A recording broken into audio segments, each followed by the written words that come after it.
Every year in Formula 1 we have something called a silly season, which is focused around where each driver will be racing for the coming year. Sometimes it's completely crazy and sometimes it's a bit uneventful. But this year there's a whole new silly season on the scene, this time with the team principals or team bosses. These are the lesser known guys that oversee the teams, and arguably they are more valuable than the drivers because after all, for a driver to achieve in the sport, they need a good team to build a good car. And so over the past couple weeks we've seen some huge news in the F1 team management scene. So let's dive in and see just what is going on. So what changes have we seen so far? Well, it all started with Mattia Binotto leaving Ferrari after 4 years in charge, which is huge news of course when it comes to Ferrari. Then a good week later, Williams announced that their team principal Jost Capito was also leaving the team. And then just the day after that, everything unfolded. Frederic Vasseur announced he would be leaving Alfa Romeo, or Sauber as they'll be called next season. This prompted Sauber to announce they had signed McLaren team principal Andreas Seidl for 2023 and onwards.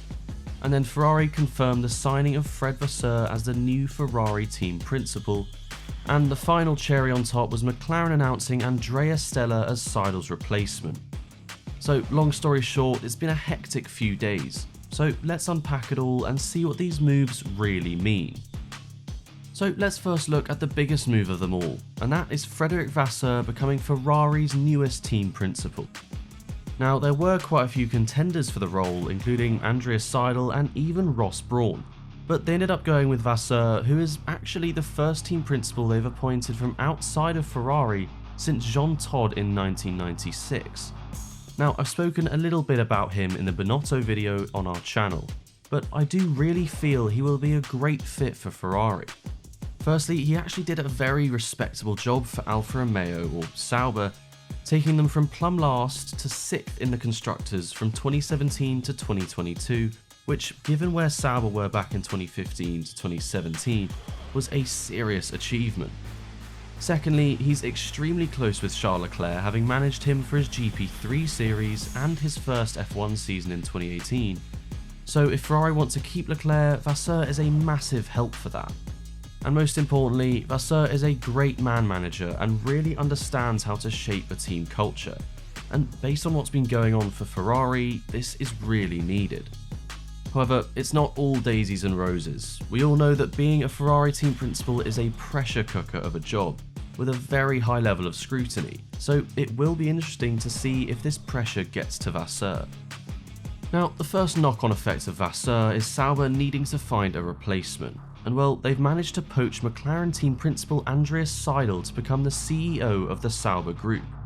Now, this is a very unexpected move given the fact McLaren has much more promise than Sauber. However, Seidl is looking into the future. In 2026, Audi will be joining Formula 1 after buying 75% of the Sauber team. And so, Seidl will be the man to welcome in the Sauber Audi outfit. And honestly, I don't think Sauber could have found a better man for the job.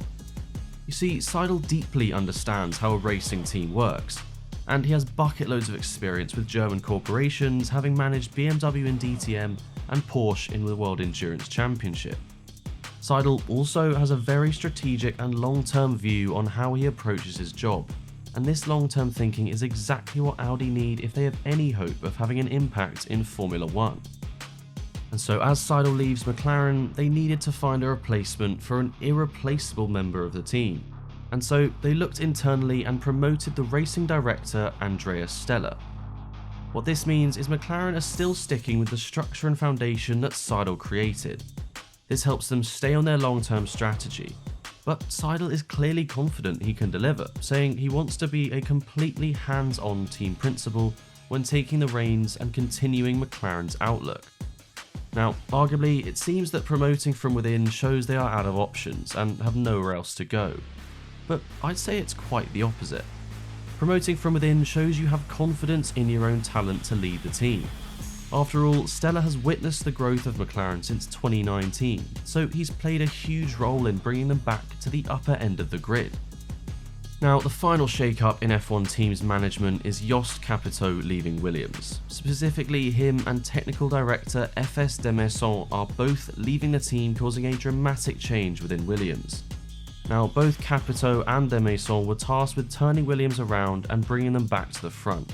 And they did see impressive growth from 2019 to 2021, finishing 8th on 23 points. But their 2022 season was dramatically worse, finishing last with only 8 points. So Williams owners Doralton Capital had had enough and waved Capito goodbye. It seemed to me like there was simply a breakdown of vision between him and the owners, which only ends badly for Capito. Now, this is definitely going to affect Williams' vision and strategy, as they'll need more time to bring in someone and bring them up to speed, but they clearly felt a change was needed. The question is, who will be his successor? So there are a lot of big names and a lot of big changes, with some of them really shocking me. But I'm especially excited to see how Vasseur will do at Ferrari, because that is a serious job with high expectations, and so if he delivers, that would honestly be incredible. I guess more long term, seeing how Seidl will do at Sauber will also be very interesting, as they will try and work their way up the grid and eventually challenge for a world championship. But we do still have to wait on a couple announcements, most notably who will replace Jost Capito at Williams and who will replace Fred Vasseur as team principal at Sauber. I guess we'll have to wait and see.